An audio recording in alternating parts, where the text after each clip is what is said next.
Morning, everybody. Welcome to our weekly market update. Today I've got Kayla and Jordan with me. How are you guys? Good. Yourself? Good, thank you.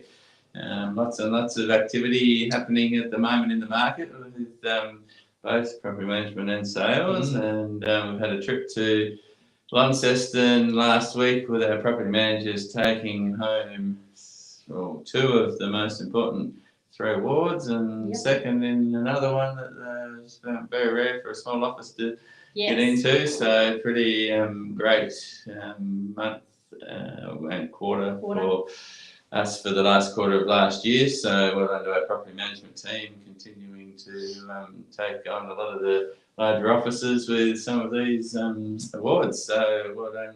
It was good. Great job. A little bit quieter on the sales front with the last quarter of last year compared to the previous couple, where that was probably the quietest time we've had with settlements and contracts through that sort of October, November period, but much better again now than what it was in that little sort of window. So Just had a little bit of a break. Yeah, that's it. What's been happening with property management this week? We're starting to slow down a little bit, which is good. It's given us a bit of a break to try and recoup on things that we haven't had much time to do before. But we actually have probably 3 or 4 appraisals this week as well. So maybe it's just this week we're a little bit quiet. But we're slowly leasing all the properties that we had online. Open homes, we're still getting a reasonable number through, not as much as we had obviously previously. Applications. But the applications are still there. That's good. Prices are still holding. They're still holding at the moment. We have only had to adjust one property, which is over $600 property. So obviously that is going to take a little bit longer than all the other ones, but all the other ones we've just kept as is. Haven't had to change. Cool. So what's happening? We had 2 weekends with lots and lots of open homes, haven't we? So we're certainly out and about and mixed results. Absolutely. So I know myself, I was pretty flat out from Surveyors Bay right up to Lower Longley on Saturday. So we had pretty good numbers down south and really good numbers again up north at Lower Longley as well. So I feel like something between that sort of $300,000 to about $600,000 mark, things are still going really strong. And the demand is certainly still there. So a little bit quieter numbers through the $800 and the $80 ones this weekend though. So definitely. So it's definitely very interesting. I think over the course of the last couple of weeks at both the Surveyors Bay property and Lower Longley property, that we're finding that we're almost getting into double digits in both properties. That's pretty good in this kind of considering of our average number at the moment, sort of anything around sort of 4 or 5. Certainly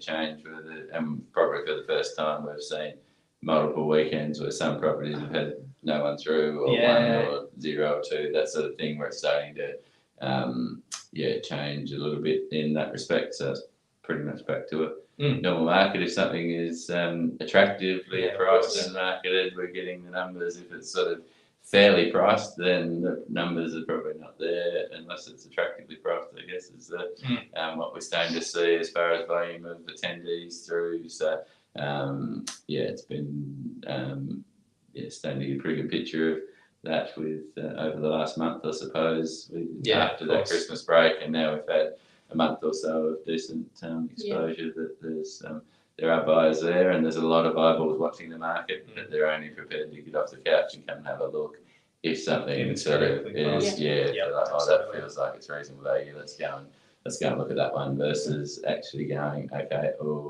maybe that's a bit high.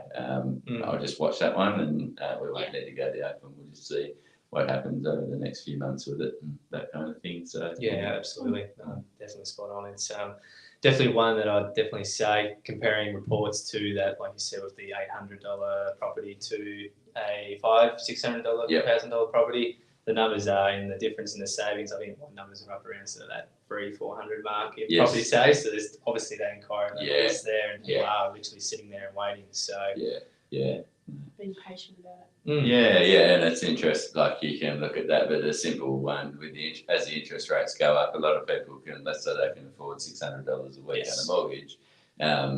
What a $600 a week mortgage brought you this time last year compared to now, it's probably come down 100 grand in your house value. So 800 buy is now 700 buy, and that kind of thing. So we're seeing that sort of shifting, because a lot of people, it's more around that affordability versus the total number kind of thing of what you're paying for something. It's how much do we earn, how much can we afford to spend, and that sort of thing. Yeah, so, absolutely.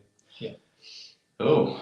All right. Well, and I guess one other thing everybody has seen, our Jack Jumpers front window over the last couple of weeks. Well done to the team, Maddie, Nick, and the group for setting that up.